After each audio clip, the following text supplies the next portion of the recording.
strategy steps or step by step para mapapraning ng husto kakaisip sa'yo ang lalaki. Okay, pero ito, take note. Gawin nyo lang yung gawain na ito or yung strategy na ito once na binabaliwala na kayo ng mga partner ninyong lalaki. Okay, yung tipong parang wala na siyang gana, binabaliwala ka na, kung minsan na lang siya nagpaparamdam. So ngayon, yung mangyayari kasi ay mahahatak nga yung energy mo. Na kung ito yung traits or yung pagtrato niya sa'yo, ay talagang mas lalo kang maghahabol. So that's why mas lalo mong maibibigay sa kanya yung energy mo.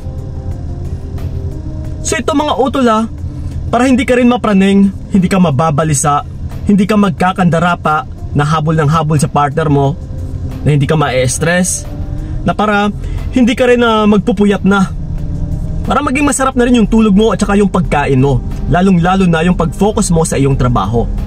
Okay?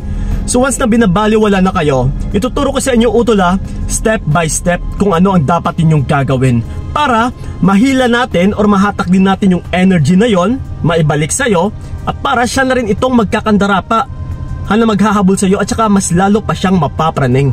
Okay? So ito po, isa-isahin natin. Na yung una sa lahat ay ito mga utol kung nakasanayan ninyo na ang bilis mong mag-reply or ikaw itong palaging nag-e-initiate, palagi mo siyang message, nandiyan ka palagi. So this time, ang gawin mo, yung number 1 natin ay madalang ang reply. Okay? Na kailangan talaga utol, dalangan mo yung pag-reply mo. Yung tipong nagpapakita rin na wala ka ng gana, na parang nawawalan ka na ng gana sa kanya, hindi ka na nag-e-initiate, na kung mag-message man siya is hindi ka na kaagad-agad nagre-reply. And then matagal na nga yung pag-response mo sa kanya pero maiikli pa. Yes, subukan nyo po yung gawain na ito, kasi for sure magtataka yan. Mapapaisip talaga siya utol na uy, teka lang, bakit parang nag-iba yung ikot ng mundo Parang hindi na siya naghahabol. Bakit parang hindi niya na ako pinapaulan na ng mensahe?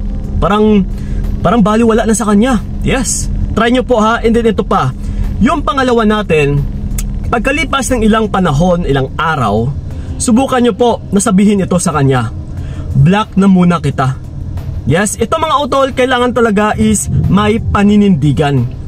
Hindi yung hanggang salita ka lang na babe, i-block muna kita, and then maya isang konting panunuyo lang ng lalaki, isang nagbago na yung isip mo. No, kailangan talaga utol ay maggagawa mo ito na kung ano yung sinabi mo sa kanya. So ito for sure din, na once na sinabi mo ito sa kanya na i-block muna kita, talagang magtatanong yan na uy, teka lang, bakit mo ako i-block? Ano ba yung meron? May nagawa ba akong kasalanan?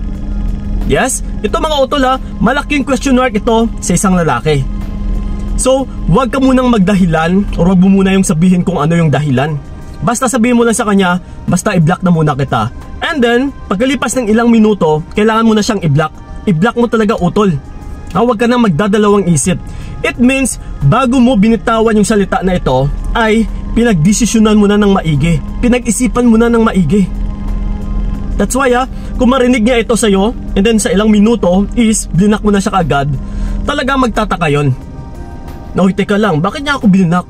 So dito pa lang ay matatapakan mo yung ego niya, na mahahatak mo yung energy utol. Kasi sino ba namang tao na magkakagusto na binablock tayo? Wala, di ba? Na ibablock mo ko, uy, blinak niya ako, okay lang, walang ganon. So parang pang-insulto din po yun So ito kasi sa situation ninyo na kailangan mo rin talagang ipakita yung pag-insulto sa kanya, dahil sa mga pinaggagawa niya rin sa'yo. Binabaliwala ka lang hindi pa ba yan pag-iinsulto din sa'yo? Diba? So kailangan mong gawin ito utol, na i-block mo siya. So and then, ito ngayon sigurado, maghahanap pa yan ng paraan kung paano ka makontak. So kailangan mo lang umiwas ng umiwas. Okay? Huwag ka talaga munang magparamdam. Kailangan is i-block mo siya. And then ito, pagkalipas ng ilang araw, let's say after 1 week or 2 weeks, and then bumalik ka, in-unblock mo siya. Ito mga utol, yung pangatlo natin is humingi ng sorry. Yes, humingi ka lang ng sorry. And then sigurado magtataka yan. Magtatanong ulit yan na uy, teka lang, bakit mo ako blinak nakaraan? Ano ba yung meron? So humingi ka lang ng sorry, pero wag mo talagang sabihin kung ano yung pinakarason. Na babe, pinakita kasi hindi ko na gusto yung mga pinaggagawa mo eh. So gusto lang kitang turuan ng leksyon. No, wag mong gawin yan. Kasi walang tao na gustong magpapaturo. Ha? Ego sa ego at saka pride sa pride. So matatamaan yung pride niya dito. No, once na sinabi mo ito na dahil gusto lang kitang turuan. So talagang mas lalo niyang tataasan yung pride niya. No, teka lang, tuturuan mo pa ako? Yes, yung tipong ganon. So ito ngayon sa pagpanumbalik mo sa pang-apat natin is basta may iniisip lang ako. May mga iniisip lang ako. Yes, ganun ang irason mo, utol. Ha, so ito ha, once kasi nakayanan mo ito, talagang tatatak na sa isip ng isang lalaki na uy, kaya pala akong i-block nito. So kaya niya palang mabuhay kahit wala ako. So siya ito ngayon yung mabibigyan mo ng takot. That's why utol, napaka-importante sa lahat-lahat na may paninindigan ka sa kung ano yung sinabi mo, sa kung ano yung pinapakita mo. Dapat straightforward ka. Wala ng pag-aalinlangan at saka dapat may word of honor ka. Sa kung ano yung sinabi mo is dapat nagagawa mo rin, utol. So nagpapakita po ito, yes, na hindi ka takot na mawawala siya. So ngayon, kahit binabaliwala ka niya is mas lalo mo pang hinatak yung energy mo.